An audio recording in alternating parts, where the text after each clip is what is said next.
April 2017. The sky over Brookfield was the color of wet ash, and the air carried the faint metallic tang of an oncoming storm. At 8:42 a.m., a convoy of unmarked sedans rolled to a stop outside the town's shuttered post office. The building had been closed for nearly 2 decades, its windows clouded with dust, its entrance chained shut. But today, the chain was being cut. A team from the state's cold case division, armed with crowbars and an unspoken urgency, moved inside. Their orders were not for the main floor. They were here for what lay beneath. The wooden trapdoor in the sorting room floor had been painted over countless times, each layer sealing it further from the light. It took 3 men to pry it open. A draft of stale, cold air rose up, carrying the sour scent of mold and something older, deeper, the scent of years locked away. The beam from Detective Marissa Cole's flashlight swept across concrete walls mottled with black mildew. The basement was small, its air heavy and unmoving. At the far end, pushed against the wall as if to disappear, were 2 metal storage drums. Both were sealed with rusted padlocks. The metal was pitted with corrosion, and streaks of brown ran down their sides where condensation had dripped and dried in slow repetition over decades. Cole ran her fingers over one of the lids, feeling the faint indentations of something scratched into the metal. The letters were too faint to read. She called for the bolt cutters. The lock gave way with a hollow snap, the echo swallowed by the concrete room. When the lid was pried open, the smell rose immediately: dry rot, stale fabric, and the faint, cloying sweetness of decay. Inside, wrapped tightly in a woolen blanket the color of faded wine, lay the fragile curve of a child's rib cage. Tiny arm bones were crossed over where a chest would have been, the joints fragile as bird bones. Cole stepped back, her breath shallow, eyes narrowing not in shock but in confirmation. For months she had chased a lead that brought her here, but even she had not been prepared for the intimacy of what she was seeing. Every layer of that blanket seemed to hold the silence of years, and now it was spilling open under the harsh beam of her flashlight. The second drum was heavier, the lid reluctant to lift as if it understood the weight of what it held. When it finally came free, the metallic clang seemed too loud for the room. Inside was another bundle, smaller, wrapped in a pale wool blanket with frayed edges. This one held not only bones but a remnant of fabric, the sleeve of a cotton dress, patterned with small blue flowers faded nearly to white. The sleeve was folded inward, almost deliberately, as though someone had tried to preserve it from time itself. Cole crouched low, the beam of her flashlight skimming the floor between the 2 drums. Something caught the light, not the dull gray of concrete, but a glint of metal. She reached down and picked it up. It was a hair clip, tarnished but still intact, shaped like a butterfly with delicate filigree wings. One wing was bent as if crushed in a hurried hand. She held it for a moment, feeling the coldness of the metal against her palm before setting it down in a small evidence bag. Behind her, another investigator began photographing the scene. The flash illuminated the basement in sharp bursts, each one freezing the dust in midair like falling snow. In those brief flickers, the objects in the room seemed to shift from the mundane to the accusatory, the barrels, the blankets, the clip, each one pointing toward a truth long hidden. The building above them was silent, its empty shell unaware that the ground beneath it had just given up a secret it had guarded for over 4 decades. Upstairs, the sound of footsteps echoed faintly as officers moved through the post office, checking each locked room. Cole stayed below, her gaze fixed on the drums, the clip, and the way the dim light seemed to pool in the corners, as if reluctant to touch what had been found. No one spoke for several minutes.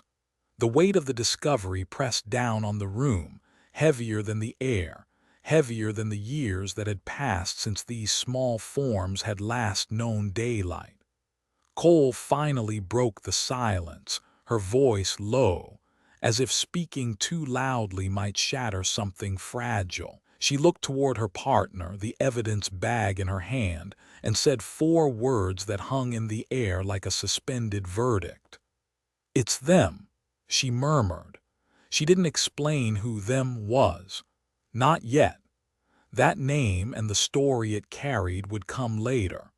For now, the basement seemed to listen in silence, holding onto its last few secrets as the storm outside broke against the streets of Brookfield. May 28, 1975.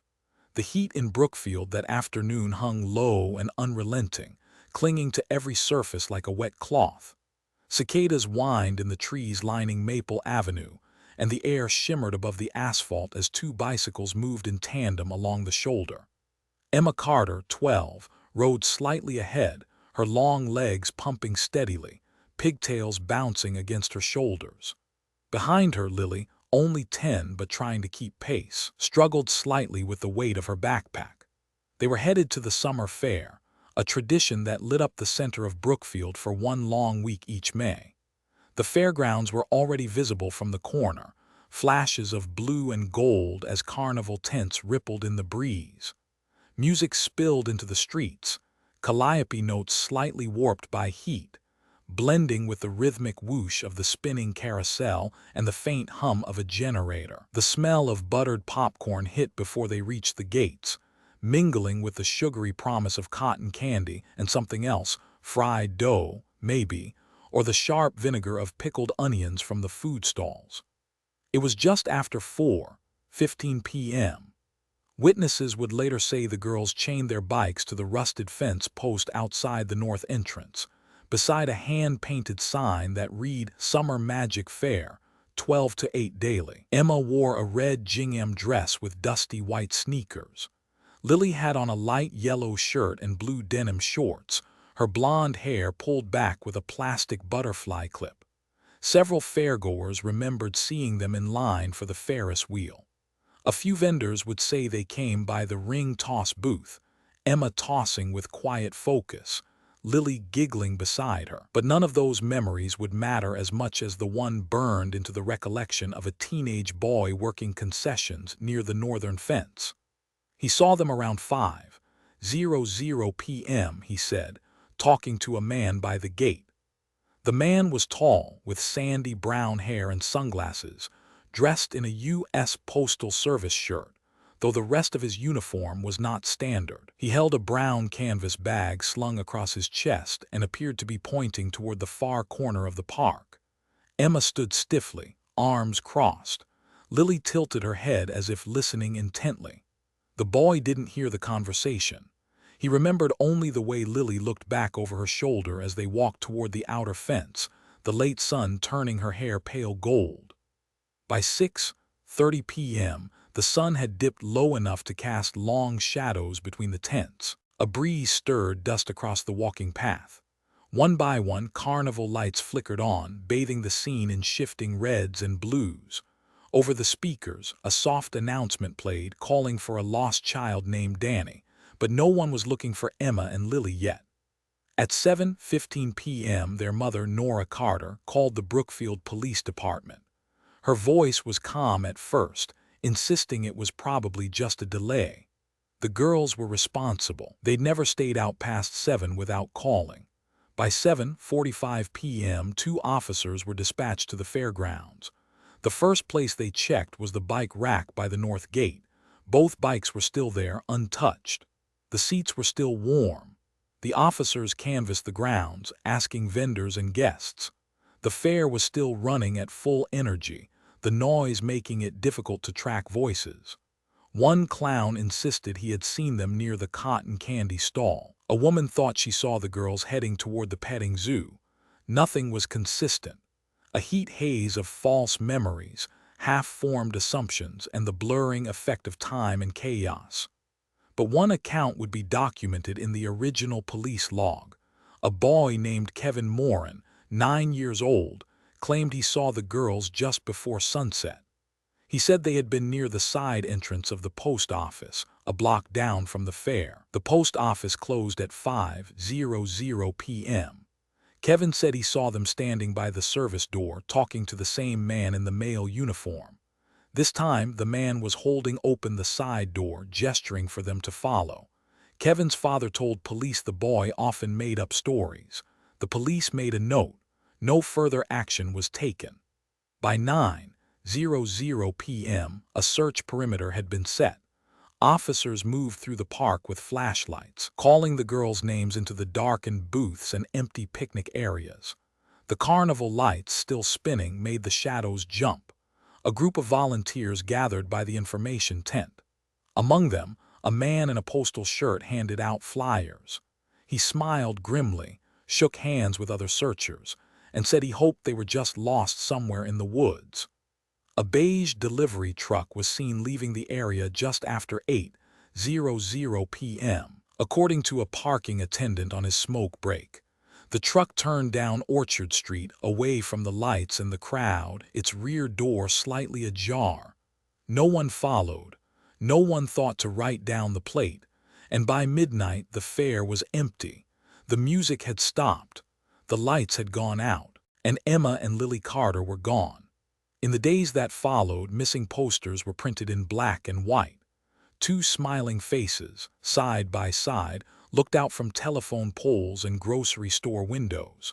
The town held its breath. But what had happened that night beneath the carnival lights would fade, overwritten by rumor and time, sealed under layers of inaction and what-ifs. And far beneath Brookfield's Main Street, something remained sealed in concrete, waiting for the silence to break.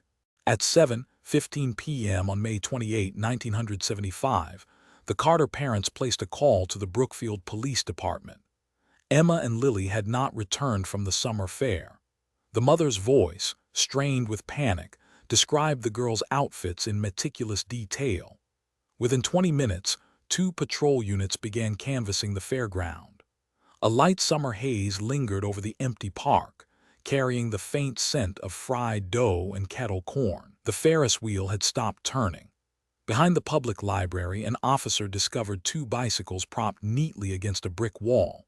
One had a crooked reflector, the other was missing a handle grip. The leather seats were still warm. The detail unsettled Detective Harold Briggs. It suggested the girls had left voluntarily or were taken quickly without a struggle. Nearby, a crumpled fare ticket lay in the grass. No fingerprints could be recovered. By 9 p.m., the park was closed. A night guard, assigned to clean up, had already swept most of the surrounding area. He tossed out dozens of dropped tickets, napkins, and soft drink cups. In an interview days later, he mentioned bagging them for the organizers, but could not recall where he put them. This seemingly routine action destroyed a critical layer of evidence. Anything left behind was now in a landfill 30 miles away. The next morning, police issued a bolo and distributed composite sketches of the man in a mailman uniform. 3 separate witnesses gave conflicting descriptions. One said he was tall and clean-shaven, another claimed he wore thick glasses and a beard, and the third insisted he looked too young to be a postal worker at all. The sketch that followed was featureless, bland, even. It looked like any man. Not someone who could be stopped on sight. Not someone who would be remembered. News traveled fast. By noon, reporters swarmed the Carter home. Cameras showed the father gripping the front porch railing, jaw locked, while the mother clutched a school photo of Emma. She didn't speak. A local search effort mobilized volunteers, combing woods, alleys, and storm drains. Dogs were brought in but struggled to hold a scent past the library parking lot. Rain 2 days later washed away what little trace remained. Detective Briggs began to suspect the girls had never planned to leave the fairground. They had stood at the northern gate, speaking to a man. Then what? A struggle would have drawn attention, but no one heard screams. No one saw force. It was as if they'd slipped out of sight without resistance. The image haunted him. Then, 6 days into the investigation, a new detail emerged.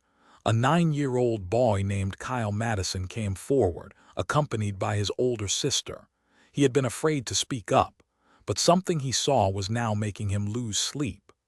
Kyle claimed he saw two girls matching Emma and Lily's description, entering the Brookfield post office building at around 5:10 p.m. He remembered clearly because his mother had just finished mailing a package before closing. Kyle had lingered outside on the steps, slurping a red ice pop. The girls approached the door, spoke briefly to someone out of Kyle's line of sight, and then slipped inside. The door closed behind them. Police found the testimony strange. The post office had officially closed at 5 p.m. sharp. There should have been no one inside to let them in. Yet the boy remained firm. He even remembered Emma laughing and pointing at the stamp machine in the lobby window. When officers checked with the postmaster, they were told the building had been locked and alarmed as usual. No signs of forced entry. No logs of late-night access. Still, one detail stood out. The rear service door had been faulty in the spring. Maintenance requests from April indicated the latch could be jiggled open from outside with enough pressure. But repairs weren't scheduled until June. The boy was asked to draw what he saw. His sketch was crude, but he included a beige delivery van parked alongside the building, near the mail drop. That van had not been logged as part of any official postal route that evening. Detective Briggs requested a cross-check of every employee, substitute worker, and part-time contractor associated with the Brookfield branch in 1975. It produced over 60 names. Several had long since moved. One had died in a motorcycle crash the year before. Another, Daniel Moore, had retired in 1993 and was living in West Virginia. At the time, no one gave that name a second thought. Weeks passed. Without new leads, momentum slowed. The Carter case quietly shifted from urgency to exhaustion. Tips stopped coming. Press attention faded. A cruel stillness settled in. In the hallway outside the investigation room, a corkboard filled with maps and photos loomed over a table of coffee cups and dog-eared notebooks. Someone had pinned Kyle's drawing next to the blurry sketch of the supposed mailman. A red string connected them. Then, one morning in mid-July, a janitor cleaning out the station's evidence room found a misplaced envelope wedged behind a filing cabinet. It contained undeveloped negatives, roll film from a bystander's camera the night of the fair. He turned them in without comment. When developed, the last photo on the roll showed something peculiar. A grainy image of the crowd near the north gate at sunset. Blurred, yes, but just behind a cotton candy stand, a man in a light shirt appeared to be speaking with two girls. One had her hand on a bicycle handlebar, the other held a balloon. In the background, partially hidden behind the fair tent, was a beige van. The photo was time-stamped at 6:04 p.m. By early 1977, the Brookfield Police Department filed the Carter sisters' case into the cold storage archive, boxed and labeled beneath a fading sticker. Missing minors, Emma and Lily Carter. What had once been a town-wide manhunt devolved into silence. The fairgrounds were repainted, the summer carnival returned the following year, and Brookfield moved forward, slowly, cautiously, and incompletely. But inside the Carter household, time did not march on. It coiled in place. The dining room lost its function. Plates were replaced by case files, family meals by interviews and timelines. A corkboard ran across one wall, densely pinned with photographs, hand-drawn maps and index cards scrawled with half-legible notes. Colored thread connected places the girls were last seen, circles drawn around potential witness locations. The smell of stale paper and dry erase markers lingered in the air, sharp and constant. Diane Carter had stopped sleeping in her own bed. Instead, she'd fall asleep at the table, red pen in hand, reviewing police statements long since abandoned. By 1979, neighbors no longer dropped by. School friends of the girls had moved on or moved out. The media lost interest. Charles Carter, once a Sunday school teacher, grew withdrawn and cold, his sermons halting, his presence haunted. In June 1982, he left Brookfield entirely, citing a job opportunity in Oregon. He never returned. The Carter family, what remained of it, collapsed inward. Diane's hands trembled when she tried to read bedtime stories to the nieces who occasionally visited. She stared too long at their hair, their shoes, their necks for signs of matching ribbons or scars. False leads surfaced like cruel teases. In 1985, an inmate at Western Correctional offered a full confession, claiming to have abducted the sisters and buried them under a rest stop in Delaware. The site was excavated for 2 days under media lights. Nothing.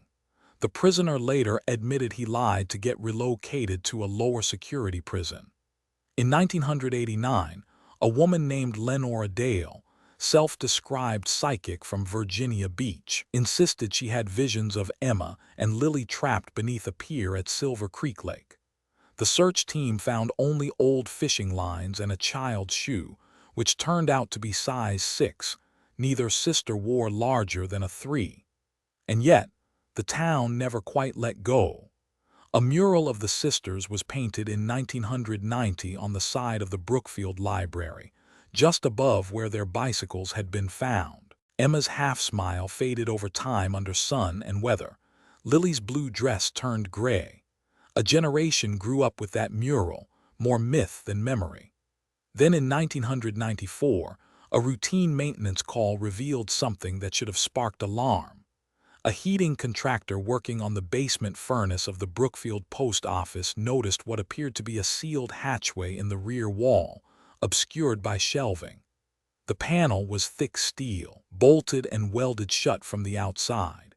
He filed it in his report, but that report never surfaced in the town's building inspection archives. When questioned years later, his supervisor claimed no knowledge of any such entry. The town's planning commission claimed the hatch had never been on blueprints. The contractor, now in his 60s, later told a cold case documentary that he remembered the sound when he knocked on the metal panel. Hollow. A dull reverberation, like knocking on a tomb. For Diane Carter, every year that passed without an answer was a year rewritten by guilt. She continued mailing flyers to news stations every summer around the anniversary of the disappearance. Sometimes she added a note. One year, they were wearing matching barrettes. Why hasn't anyone remembered that? Another time, someone locked that door. Someone walked away. At night, she often returned to the fairgrounds, now quiet, its lights long gone. She'd sit by the north gate, where they were last seen, and talk out loud as if her daughters were still listening. Despite the pain, the case file sat in silence, until someone, somewhere, finally noticed that the heating report from 1994 had vanished from 3 separate municipal systems. Until a rookie officer asked why a government building would have an undocumented door. Until someone asked what was behind that steel panel in the basement of Brookfield's post office. But the answer would not come until decades later. For now, the hatch remained sealed, its metal surface cold to the touch, its edges covered by dust and neglect. No one recalled seeing it again.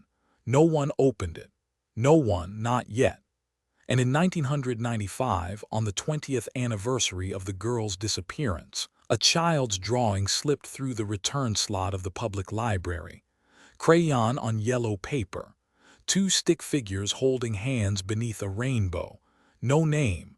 No address. In the bottom corner, a phrase written in childlike scrawl, "We never left. We're still here." The librarian who found it set it aside, unsure whether to report it or throw it away. She did neither. She pinned it to the bulletin board under a flyer that still hung from 1975, missing Emma and Lily Carter, last seen May 28. The eyes of the drawing stared out, small and black, not smiling. And somewhere beneath the building, behind a wall no one claimed to build, something waited. It began with a fresh set of eyes and a name no one at the Brookfield precinct had heard before.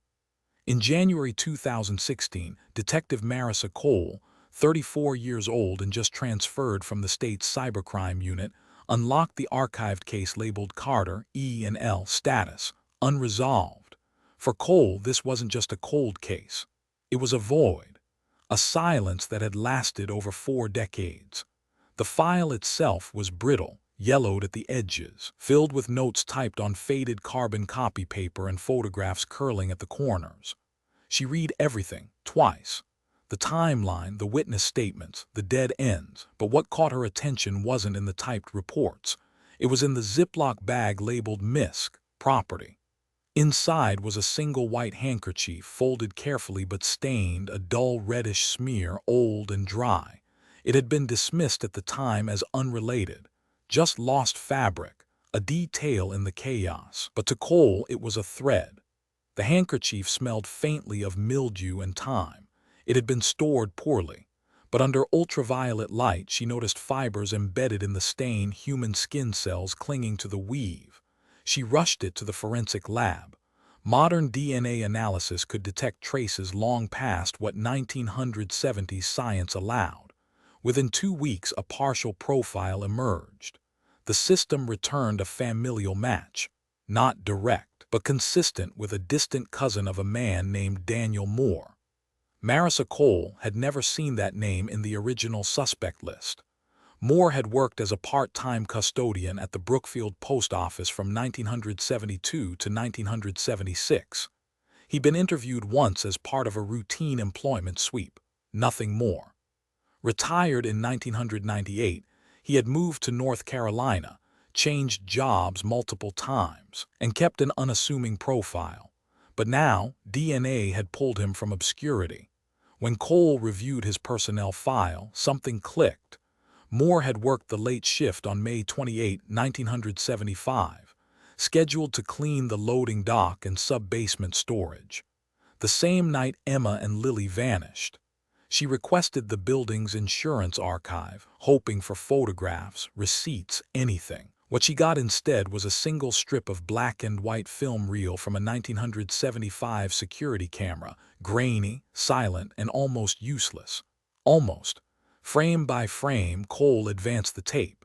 At 5:42 p.m., a beige panel truck rolled slowly into the rear lot. License plates unreadable, windows dark. A man in a postal uniform opened the back gate. 2 children stood beside him, one taller with shoulder-length hair. The other held a paper cone of cotton candy. They stepped into the truck.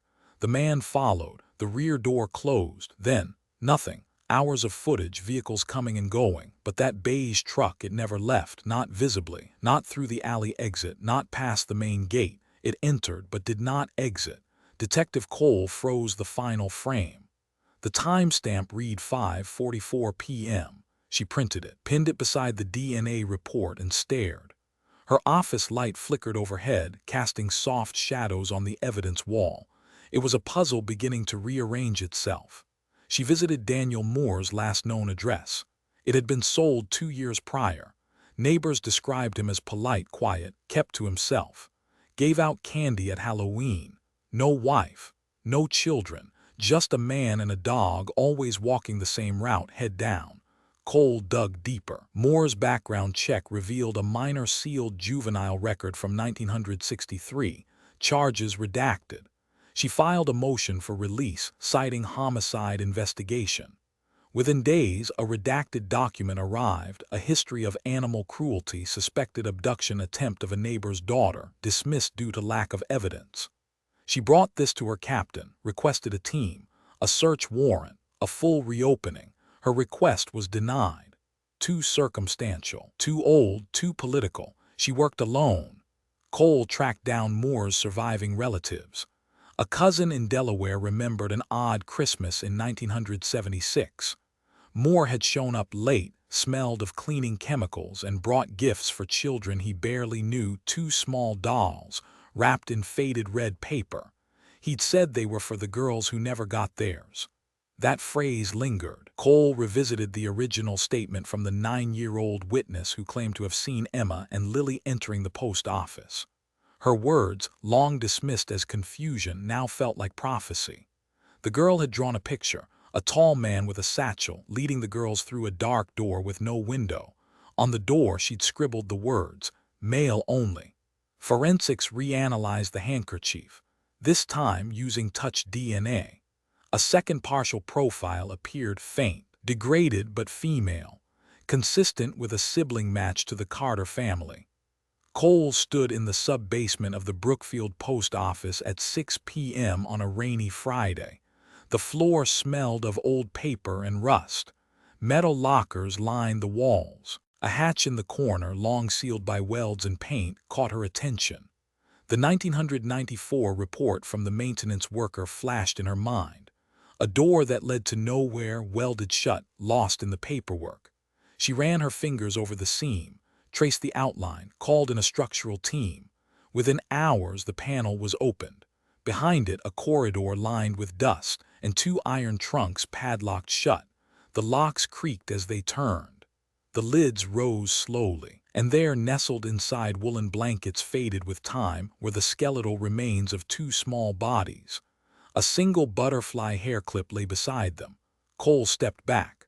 The silence in the corridor was total. No air movement, no sound, just the echo of her breath. Her hand trembled. From the far end of the corridor, a maintenance light flickered. She turned. And as she did, she whispered what the original investigator never got to say out loud. "It's them." But one question remained. If the truck never left, where had Moore gone that night? Detective Marissa Cole returned to the personnel files on a rainy Tuesday morning in November. The archives were housed in a sub-basement beneath the county records building. It smelled of cardboard, mildew, and old ink. Fluorescent lights buzzed overhead, flickering slightly as she flipped through brittle, yellowed manila folders. Each folder held the life of a man or woman who once wore a federal uniform. And then she found it. Daniel Everett Moore, postal worker, hired March 1973. Position, assistant sorter. His file included standard identification paperwork, 2 letters of commendation, and a time card log. What caught her attention was an annotation scrawled in faint blue pen. May 28, 1975, warehouse overtime, 6 p.m. to 9 p.m. Cole checked the official time card logs. The line for Moore's shift that evening was unverified. There was no supervisor signature. Only a vague note that he had volunteered to clean out old mail crates in the underground holding area. It was the same night Emma and Lily Carter vanished without a sound. She closed the file slowly. The air in the basement felt heavier now. Her mind began to stitch timelines together. The Carter girls were last seen around 5:45 p.m., speaking with a man in postal uniform. The Bodga camera showed a beige utility van turning toward the back entrance of the post office at 6:02 p.m. Moore had access to that lot, and by 6:10 p.m. the sun was gone. Moore's current address placed him in a retirement community just across the state line.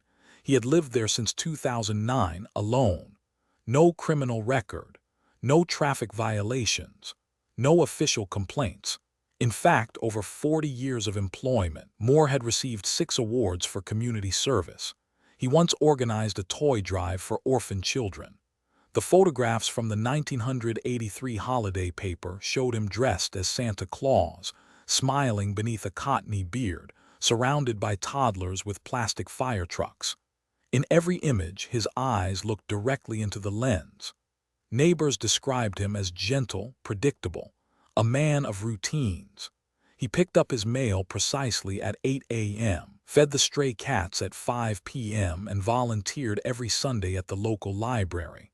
The kind of man you wish lived on every block, one woman told investigators. He even brought me soup when my husband passed. But Cole couldn't let go of one detail. In a 1975 local newspaper photograph, taken during the initial search for the Carter sisters, Moore stood in the background. He was holding a flashlight, shoulder to shoulder with Emma and Lily's father. The caption simply read, "Community joins effort to find missing girls." No one had noticed his presence then. No one had asked why a postal worker was part of the grid search if he had been working that night. The more Cole dug, the more invisible threads began to tangle. Moore had volunteered for the evening shift only twice in his 5-year tenure at the Brookfield post office. Once was on May 28. The other was 4 months prior, when an incident involving a broken security light required manual lockup of the basement access. That report, too, had gone unsigned. She requested the building schematics from the 1970s. The plans showed a freight elevator behind the loading dock, now sealed. That elevator had direct access to the lowest storage bay, exactly where the remains had been discovered 42 years later. Cold wind brushed through Cole's coat as she exited the records office. Outside, the city seemed to move without memory. Lights blinked across the street. A bus hissed and stopped. Somewhere in that ordinary movement, a predator had walked unnoticed for decades. She met with Moore under pretext. The interview was scheduled as part of a standard archival outreach, an excuse to gather oral histories from retired postal employees. He welcomed her with a polite smile and 2 cups of lukewarm tea. His apartment smelled of linoleum, books, and faint citrus. On the mantel sat a framed picture of a younger Moore in uniform. On the end table, a dish of hard candy. Cole watched how his hands moved, calm, steady, not a tremor. When asked about the summer of 1975, he recited the weather. Warm and dry, he said. The postmaster had shingles. I remember delivering in the West Block that week. When she asked about the Carter girls, a brief pause, then a smile. Terrible what happened to them, sweet kids. Her eyes didn't leave his. Did you know them personally? He looked away then only for a second. Not well, I delivered mail to their street. Once or twice they helped me open the front gate. The hallway behind him was lined with bookshelves. One frame held an old photo, yellowing behind glass. It was the same search team image. There he stood, flashlight in hand, beside a man whose grief would later fracture an entire family. She asked one final question before leaving. Did you ever enter the storage bay under the Brookfield office? Moore blinked. That old thing, locked up for decades, full of rats, I heard. He chuckled. I wouldn't set foot in it if you paid me. That night Cole drafted a full report. The evidence was still circumstantial, but each puzzle piece bled into the next. She requested surveillance of Moore's movements and forensics to retest the envelope adhesive and stamps found in the storage containers. DNA might still linger beneath decades of decay. 10 days later, results arrived. On a discarded envelope once used to store children's drawings, Emma's name still faintly visible, DNA consistent with Moore's was found. The odds of it belonging to another male were less than 1 in 6 million. On April 12, 2017, just before sunrise, police officers knocked on Moore's door. He opened it dressed in pressed slacks and a blue cardigan. He did not resist. His only question was whether he could bring his coat. Inside the interrogation room, he asked for tea, then said nothing for 3 days. He stared mostly at the wall. Occasionally, his eyes drifted to the corner where a fluorescent bulb flickered above the ceiling. He asked about the cats once. Then silence. Finally, on the morning of April 15 at 7 a.m., Moore spoke. His voice was clear. I didn't mean to hurt them. He described the plan with the emotional distance of someone recounting a grocery list. He'd seen the girls at the fair. He offered them candy, asked if they could help carry something heavy into the basement storage. They laughed, said yes. He showed them the elevator key. Once inside, he told them to wait. Then he closed the gate, locked it from outside. The rest, he said, happened fast. He claimed he panicked, that he returned the next morning, brought blankets. He placed a battery-powered lamp inside. Brought food for 3 days, but then he stopped coming. I couldn't, he whispered. I couldn't go back. The statement didn't explain everything. It didn't explain why he joined the search team, why he shook the hand of a father whose daughters lay beneath his own feet, why he returned to work each day as if nothing had happened, why he smiled in photographs. A forensic psychologist described Moore's behavior as classic compartmentalization. A mental architecture designed to isolate guilt and maintain routine. He had built a life around the silence, Around denial polished into ritual, but Cole believed something deeper, that the man had never forgotten, that every stamp he pressed, every envelope he sorted, was one more brick in the wall that kept the memory buried. And for 42 years that wall never cracked, until now. For 72 hours Daniel Moore said nothing. He refused food, refused counsel, and sat unmoving in the gray interview room at the Maryland State Police headquarters. The fluorescent light buzzed faintly overhead. His hands, folded on the table, never trembled, but his eyes never met anyone's. Not once. On the morning of the fourth day at exactly 9 a.m., Moore asked for coffee. Black. No sugar. When the cup was placed in front of him, he stared into it for a full minute before speaking. The first thing he said wasn't an admission, it was a question. Does her mother still live in Brookfield? The room froze. Detective Marissa Cole, who had been watching from behind the mirrored glass, walked in quietly and took a seat across from him. He began to talk. May 28, 1975 had been hot. He remembered that specifically. Moore had finished his regular postal route early and stayed behind, claiming to clean out the basement storage below the Brookfield post office. He had keys to the lower level, given only to supervisors, though he wasn't one. When asked how he had obtained them, Moore deflected. He said he'd always had ways of staying close to things people overlooked. According to his statement, he was leaving the fairgrounds on foot when he spotted the two girls by the north gate, near the vendor trucks. He recognized them, the Carter girls. Emma had once handed him a thank you card during Christmas. Lily used to wave at his truck every Tuesday. Moore said it was fate that brought them there at that moment. That word fate, he used it more than once. It was the first red flag in a confession built on calm detachment. He had approached them, smiling. Said he needed help moving some boxes downstairs. Told them there were old books inside, maybe even stamps. Emma, being the older sister, was hesitant, but Lily had already begun to follow. Moore said he didn't touch them, didn't threaten, just waited. He knew children didn't always run from familiar faces. He knew which words worked and which ones didn't. Inside the post office, the girls followed him down the back corridor and through the maintenance door that led to the basement. The air changed the moment they descended. Cold, damp. The fluorescent tubes flickered in slow pulses. Moore claimed the basement had always smelled of mold and oil. The moment the girls stepped past the threshold, he locked the door behind them. He said nothing after that. Not for several minutes, just stared at the corner of the interrogation table, his fingertips resting on the grain of the laminate. When pressed for what happened next, Moore shifted tone. His voice became clinical. He explained how he had prepared the two metal trunks a week prior, padded with blankets from his own attic. He described folding the girls' clothes neatly, not tearing, not bruising. He insisted there was no pain. The detectives in the room did not believe that, but they let him talk. When asked why, Moore gave two reasons. First, a fixation with what he called preservation. He spoke of innocence as if it were something physical, like ivory or glass. He claimed the world corrupted girls too quickly and that what he had done was, in his words, a way to keep something unspoiled. The language was disturbing, almost rehearsed. The second reason came later, deeper, more bitter. Moore had harbored resentment toward Ronald Carter, the girl's father, since 1963. That year, Carter had reported Moore for allegedly exposing himself to neighborhood children. The case had been dropped for lack of evidence, but Moore lost his route for 6 months. He said it humiliated him.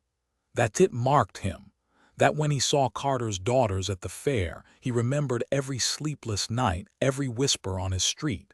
He said it was not rage, but balance. The psychologists brought in after the confession identified a rare blend of personality traits. High-functioning sociopathy with obsessive-compulsive features. Moore maintained routines for decades, developed elaborate systems to bury his urges, and became a pillar of his community. He received local commendations for volunteer work, hosted 4th of July barbecues, delivered holiday baskets to retirees. His mask had become his second skin. During the evaluation, one psychiatrist wrote, This is not a man with split personalities. This is a man with one, and he perfected it. Neighbors interviewed after the arrest expressed shock. They described him as generous, quiet, sometimes lonely, but always polite. One woman remembered how he shoveled her driveway during the blizzard of 1993. Another recalled how he'd paid for a child's postage to Santa when the mother couldn't afford it. No one could reconcile the man they knew with the man now in custody. But in the confession, a pattern emerged. Moore had practiced, not once, not twice, multiple times. He had lured other children into the post office basement but claimed to have let them go. He described them by name, children long grown, now parents themselves. Police would later contact several of them. Some confirmed unsettling memories. Some denied it completely. Others refused to speak.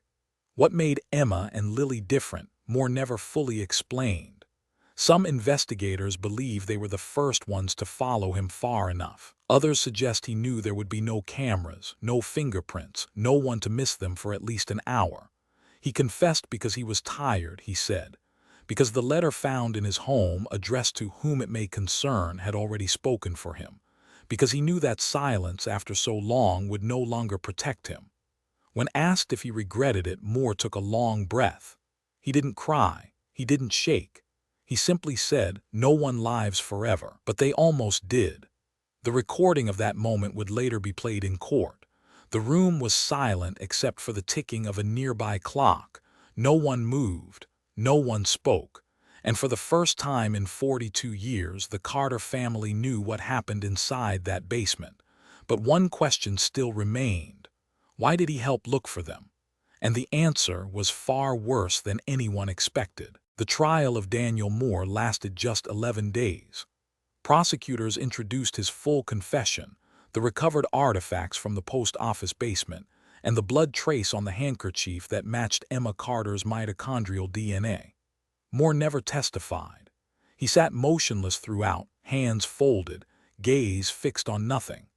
When the sentence was read on April 17, 2017, life imprisonment without the possibility of parole, he nodded once, slowly, like a man who had been waiting to hear that phrase for decades. He was transferred to North Branch Correctional Institution the next morning under maximum security. No visitors were recorded after the first week.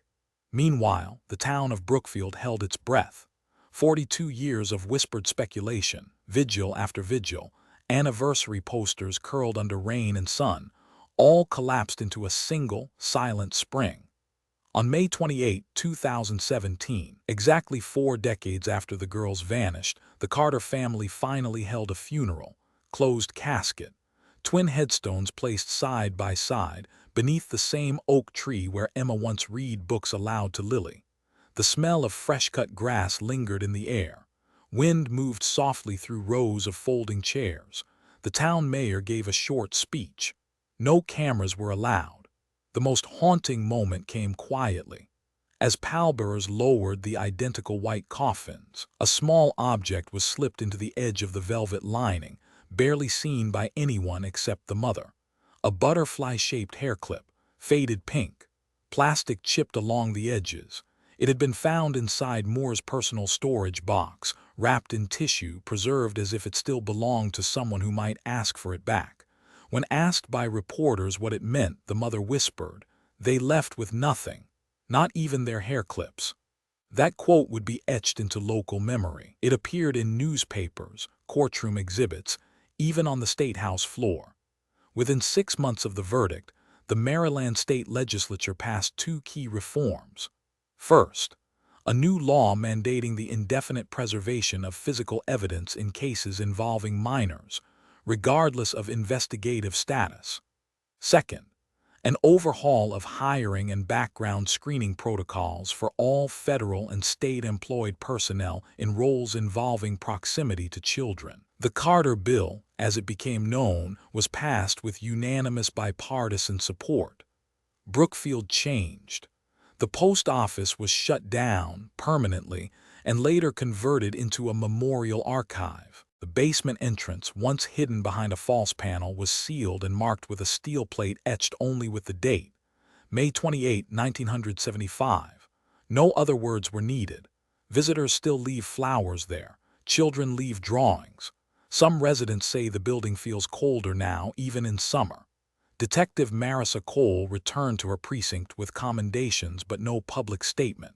She declined interviews. In a private letter to the family, later released with consent, she wrote, "This case was never about solving something. It was about letting it rest, finally." She remains with the department, quietly working cold cases. Moore's cell remained under watch for months. No incident was ever recorded. He died in 2020 from advanced lymphoma, alone and without known relatives. The warden noted that his final possession was a yellowing postcard of the Brookfield Summer Fair, 1975. It had been tucked into his pillowcase. On the back in pencil a single line, "They trusted me." Some scars never close. In town records, the case is now listed as resolved. But for many, the closure only deepened the wound. Not because justice was too late, but because it had waited in silence, in plain sight, for 42 years. The cost of that silence is now carved into marble, into legislation, into memory, and into one final artifact. A butterfly hairclip pressed between velvet folds, returned to the earth after a lifetime lost in the dark.